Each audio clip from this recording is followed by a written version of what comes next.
Oi, pessoal. Nesse vídeo eu vou falar sobre a chamada deflexão dinâmica que ocorre na Terra. Basicamente, uma deflexão ou uma mudança na direção do vetor velocidade da partícula devido à força de Coriolis. A gente sabe que a força de Coriolis é uma força não inercial e ela está associada ao movimento de rotação, ou é gerada pelo movimento de rotação da Terra. Vamos fixar um referencial não inercial na Terra. Então, S' fixo na Terra. Como a gente já discutiu no último vídeo, esse referencial é não inercial. Vamos considerar uma partícula de massa m. Vamos denotar o vetor velocidade dessa partícula por v' e a posição dessa partícula por r', sempre em relação a esse referencial S'. E aí vamos aplicar a segunda lei de Newton nesse referencial S'. Então, massa da partícula vezes aceleração em S', que é dv' dt, igual a força sobre a partícula. E aqui eu tenho que incluir as forças de interação e as forças de inércia. Então, eu vou ter massa vezes aceleração da gravidade efetiva terrestre. A gente discutiu essa gravidade terrestre efetiva no vídeo anterior. Tenho a força de Coriolis, a partícula está se movendo, por hipótese, estou assumindo isso. Força de Coriolis é menos 2 vezes a massa da partícula, vetor velocidade angular da Terra, produto vetorial, velocidade da partícula nesse referencial S'. E aí eu posso ter outras forças, mas eu não estou interessado nesses casos. Vamos assumir que a partícula está, por exemplo, em queda livre. Então ela só vai sentir a força da gravidade efetiva e a força de Coriolis. Estou desprezando qualquer força de arrasto também, por exemplo. E daqui eu tiro que divido tudo pela massa da partícula, dv' dt igual a gravidade efetiva menos 2 ômega vetor v'. Vamos assumir que o movimento dessa partícula não se dá ao longo de uma distância muito grande, de modo que essa gravidade efetiva não se altere ao longo da trajetória dessa partícula. Um lançamento de canhão, por exemplo, canhão não muito poderoso. Então, a gente pode assumir que esse G efetivo é constante. Eu quero obter primeiro a velocidade da partícula e depois a posição da partícula. Então, se eu integrar essa equação, primeiro vou multiplicar por dt dos dois lados. Então, multipliquei por dt aqui e multipliquei por dt aqui. Integro dos dois lados. Integral de dv' dt dt igual integral da gravidade efetiva terrestre dt menos 2 ômega, que é constante, já tirei para fora da integral de v' dt. Vamos começar a integrar no instante 0 e vou até o instante t final. No instante 0, vamos olhar para essa integral aqui. Tudo isso que eu estou integrando aqui é justamente dv'. No instante 0 eu tenho v' de 0. E no instante final eu tenho v' de t. E aqui, v' vezes dt é dr'. No instante 0 eu tenho r' de 0. E no instante t, r' de t. Essas integrais são fáceis, portanto. Do lado esquerdo eu fiquei com v' de t. Vou passar o v' de 0 para o outro lado. Então, igual v' de 0. Mais, estou assumindo que esse g efetivo é constante. G efetivo vezes t.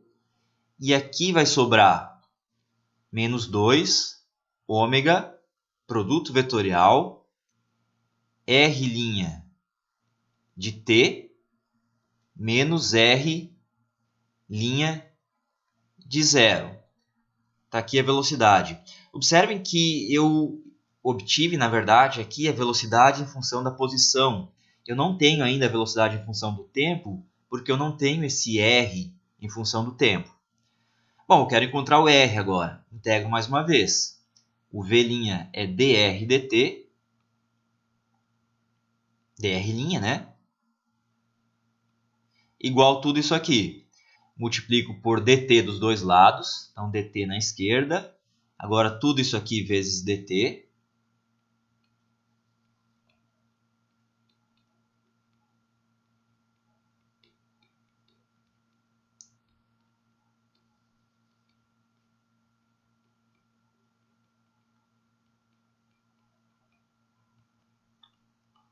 Integro aqui, aqui, aqui e aqui.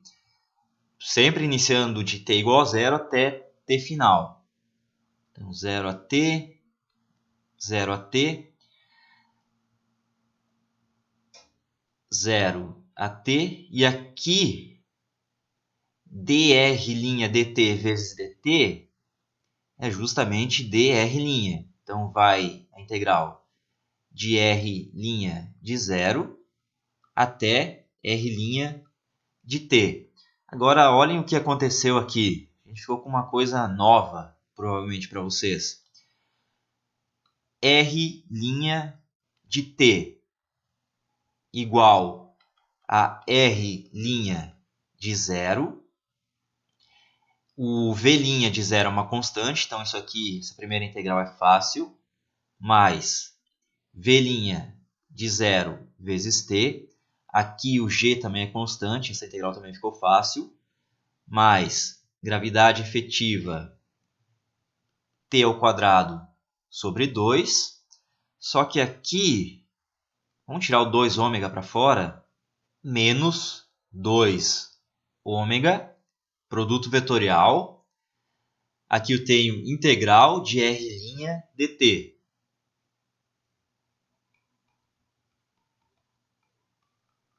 E a outra integral ficou fácil, integral de R' de 0 dt. R' de 0 é uma constante, então ficou R' de 0 vezes t. E tem um sinal de menos aqui. Então, vou abrir um parênteses aqui. Menos R' de 0 vezes t. Por que isso aqui deve ser uma novidade para vocês? Observem que eu quero encontrar o R' de t. Mas para encontrar o R' de t, eu preciso resolver a integral de R' de t dt. Isso aqui é chamado de equação integral. Uma equação em que, para encontrar o que eu quero, eu tenho que resolver a integral daquilo que eu quero. Estranho, né? Vamos ver como a gente pode resolver esse tipo de equação, pelo menos de uma maneira aproximada. Bom, a gente pode resolver essa equação integral, ou equações desse tipo, de maneira iterativa. Vamos ver o que isso significa. A gente resolve ordem a ordem. Então, a primeira ordem que a gente vai resolver é a solução em ordem ômega na zero.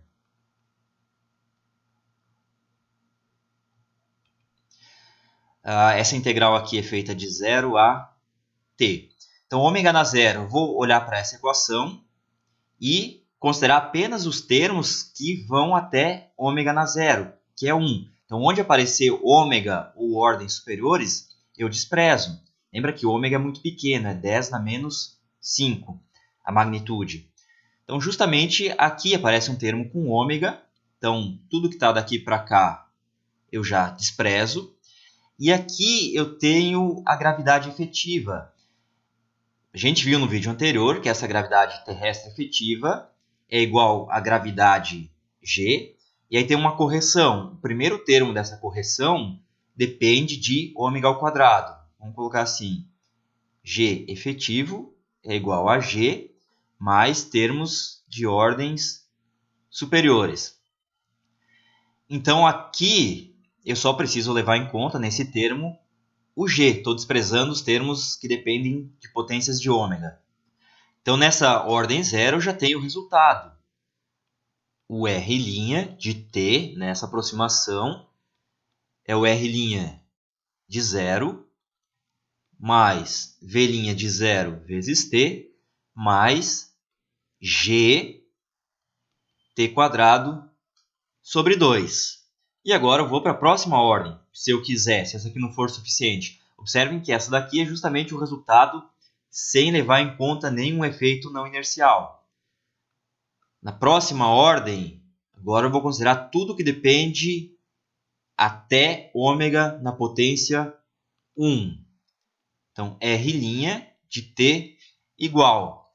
Vou pegar essa equação aqui e considerar o ômega na potência 1. Esse termo aqui continua sendo g, porque a próxima correção é ômega ao quadrado. Então, desprezo essa correção. Agora, esse termo aqui, esse ômega vai contribuir. Só que agora apareceu essa integral que eu não sei. O que eu vou fazer? Nessa integral, eu vou colocar o resultado da ordem anterior, que eu conheço. Então, vou substituir esse termo aqui dentro dessa integral. Então, vou ficar com R' de 0 mais V' de 0 vezes t mais gt ao quadrado sobre 2 menos 2 ômega, produto vetorial. Agora a integral de 0 a t, R' dt. Coloco esse R' aqui, que eu encontrei na ordem anterior. R' de 0 mais V' de 0 vezes t mais gt ao quadrado sobre 2, tudo isso dt, e ainda tenho menos R' de 0 t.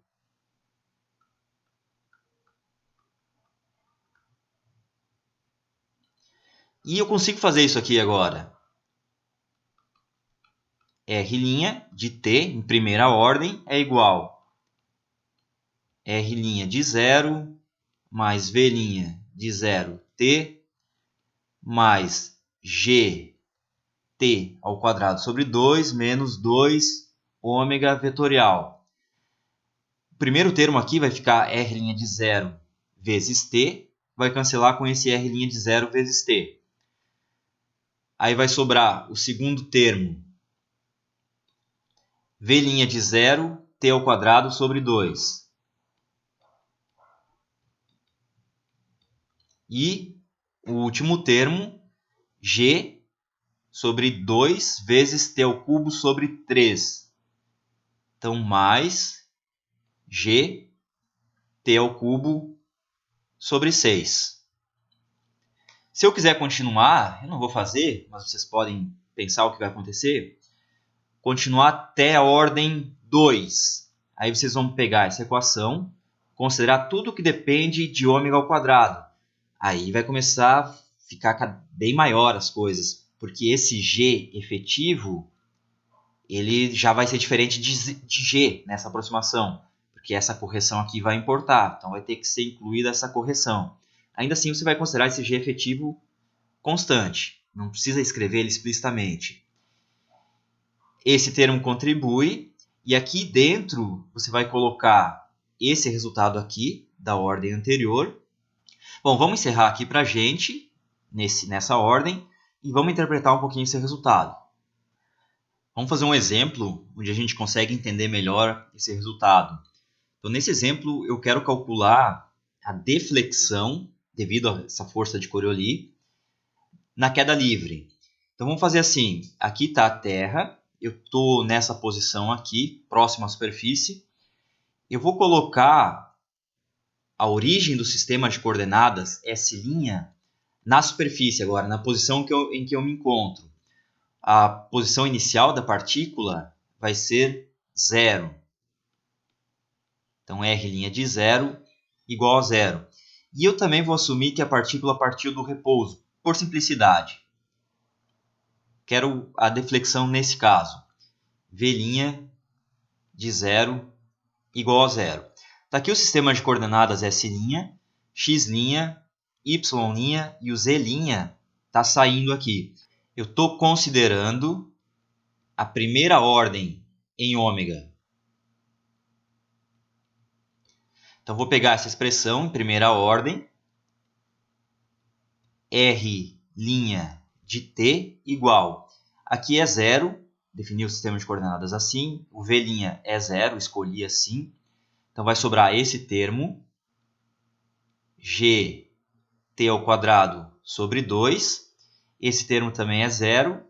E vai sobrar ainda menos ômega vetorial g t³ sobre 3. O eixo z' está justamente na linha radial passando pelo centro.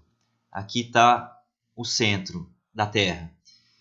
E, portanto, tanto a gravidade efetiva quanto a gravidade G estão nessa linha radial. Lembra que existe uma deflexão entre a gravidade efetiva e a gravidade de interação. Mas essa deflexão ela depende de ω². Então, nessa aproximação ordem ω⁴, elas vão coincidir. Então, nessa ordem, eu tenho G efetivo igual a G, que é igual a menos 9,8 vezes o versor K' ao longo desse eixo Z'. Então, o que eu vou fazer agora é calcular esse produto vetorial, ômega vetorial G. Com esse desenho vai ficar mais fácil. Observem que qualquer que seja a posição da partícula aqui sobre a superfície da Terra, esse G só vai ter componentes Y' e Z'. Ele nunca vai ter componente X', que está tangenciando esse arco aqui. Então, vamos pegar esse ômega e colocar aqui. Eu vou ficar com um desenho mais ou menos assim. Está aqui o ômega. Aí o Z' vai estar mais ou menos aqui. E o Y' vai estar aqui. Esse aqui é o ângulo lambda, a latitude. Vamos denotar esse ângulo aqui por θ. Esse ângulo aqui. E daqui eu posso decompor esse ômega. Magnitude dele, cosseno θ vezes K', mais seno θ vezes J'. Tudo isso produto vetorial com menos 9,8, G, vezes K'. E agora ficou fácil, né? Esse termo com esse vai dar 0. Então, só vai sobrar menos ômega G vezes seno θ. E o J' com o K' vai dar I'. E vamos escrever esse ângulo θ em termos da latitude. Seno θ é igual a seno. O θ é π sobre 2 menos lambda. Então, isso aqui vai ficar seno desse, cosseno lambda, e o segundo termo se anula.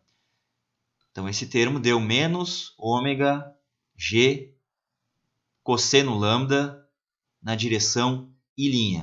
Vou pegar esse termo e jogar aqui. Então, R' de t, nesse exemplo, é igual a gt² sobre 2 menos ômega vetorial g, t³ sobre 3. Então, menos, que está aqui, aí vai ter esse menos aqui do ômega vetorial g, vai virar mais ômega g, t³ sobre 3, cosseno da latitude, vezes o I chapéu linha. Aqui tem um G vetor, né? Então, está aqui a posição da partícula em queda livre. Notem que a diferença em relação à queda vertical é esse termo aqui, que está na direção I'. Então, esse termo aqui é o que a gente chama de deflexão dinâmica. Ela ocorreu devido à velocidade da partícula. Nesse exemplo, só apareceu uma deflexão dinâmica ao longo do eixo X', ou da direção I', chapéu. Lembra que a partícula inicialmente tinha posição sobre o eixo x' nula, e não tinha velocidade inicial, e ainda assim apareceu uma componente x' com o passar do tempo. Se deve a essa força de Coriolis. Então, a deflexão aqui, dinâmica, vamos chamar de ΔX', é ômega g t ao cubo sobre 3, cosseno lambda. Observem que ela é pequena, né? Ela depende de ômega e o ômega é pequeno. E notem também que ela independe do hemisfério, tanto no hemisfério norte quanto no hemisfério sul, ou seja, lambda positivo ou lambda negativo, esse cosseno vai dar o mesmo valor. Então, isso aqui independe do hemisfério. Ela é sempre na direção I chapéu. Está aqui o x', o I chapéu está apontando junto com o x'. Então, ela é sempre para leste. A gente chama isso de deflexão para leste.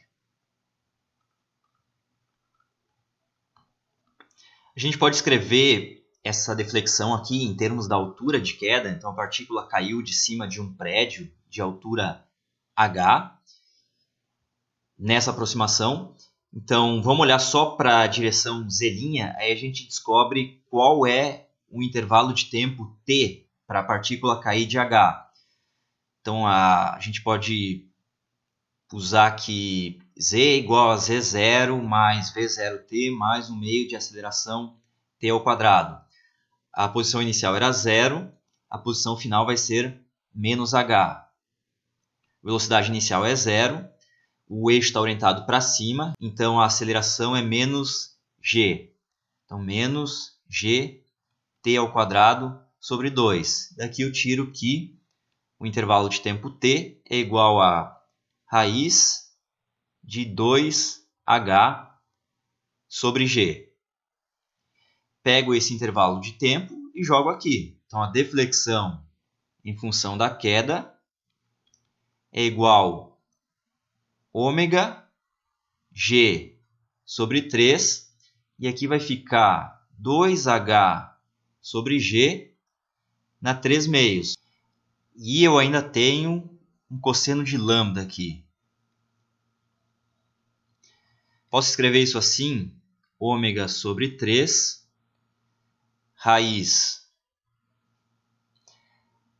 Aqui fica 2 ao cubo, 8, h ao cubo. Aí eu tenho g na 2 meios, dividido por g na 3 meios. Sobra g na menos 1 meio. Então, sobre raiz de g. Tudo isso vezes cosseno lambda. Essa é a deflexão para leste, em primeira ordem. Observem que ela depende da latitude. Lá no Equador ela vai ser máxima. E conforme eu vou em direção aos polos, ela vai se anular. E sempre para leste. Lá nos polos ela é nula. A gente pode entender por que essa deflexão é sempre para leste da seguinte maneira. Aqui eu peguei a Terra e eu estou olhando ela lá do Polo Norte. Aqui tem um prédio que está, digamos, na linha do Equador. A Terra ela vai estar girando nesse sentido, com velocidade angular de magnitude ômega. Se ela está girando nesse sentido, aqui vai ser o leste e aqui vai ser o oeste. E aí a gente vai liberar uma pedrinha lá de cima do prédio. Está aqui a pedra. Inicialmente, quando a pedra está fixa ou está sendo segurada por alguém lá em cima do prédio, todo o sistema roda como se fosse um corpo rígido. A pedra tem uma velocidade tangencial, tangenciando esse círculo aqui, maior que a velocidade tangencial do topo do prédio. Só que ela percorre uma distância maior. Então, se ela ficar rodando com a Terra, tudo como um corpo rígido, ela nunca vai avançar para leste ou nunca vai ficar para trás, na direção oeste. Ela está sempre na linha vertical, passando pelo prédio.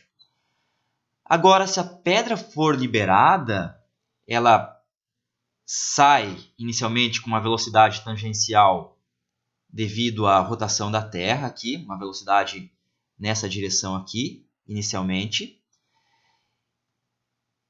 alta, só que ela começa a cair também, sendo atraída pela gravidade. Então, quando ela estiver numa posição mais baixa, por exemplo, aqui, ela continua tendo aquela velocidade tangencial alta, só que como ela tem uma altitude menor, a velocidade tangencial dela vai ser maior que a velocidade tangencial desse ponto do prédio que está na mesma altitude.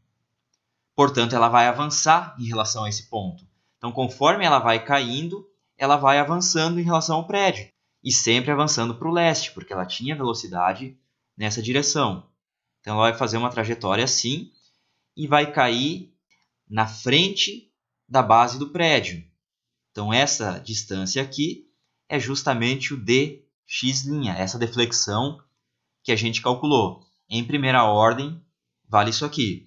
Se a gente pegar o prédio mais alto do mundo, o Burj Khalifa, que a gente considerou no vídeo anterior, 830 metros, liberar a pedra, desprezar qualquer força de arrasto e considerar em primeira ordem, esse ΔX' vai ser aproximadamente 48 centímetros. É pequeno, mas não é desprezível. Claro que na prática não vai ser isso, não vai dar exatamente isso, porque tem arrasto, o arrasto é bastante considerável. E também eu teria as contribuições das outras ordens. Mas notem que as outras ordens vão contribuir com potências maiores de ômega. E o ômega é muito pequeno, 10 a menos 5. Então a principal contribuição vai ser justamente esse termo aqui. Os outros termos são correções pequenas e cada vez menores. Então vou encerrar aqui esse vídeo, pessoal. No próximo eu continuo falando sobre esse assunto, vai envolver essa deflexão dinâmica.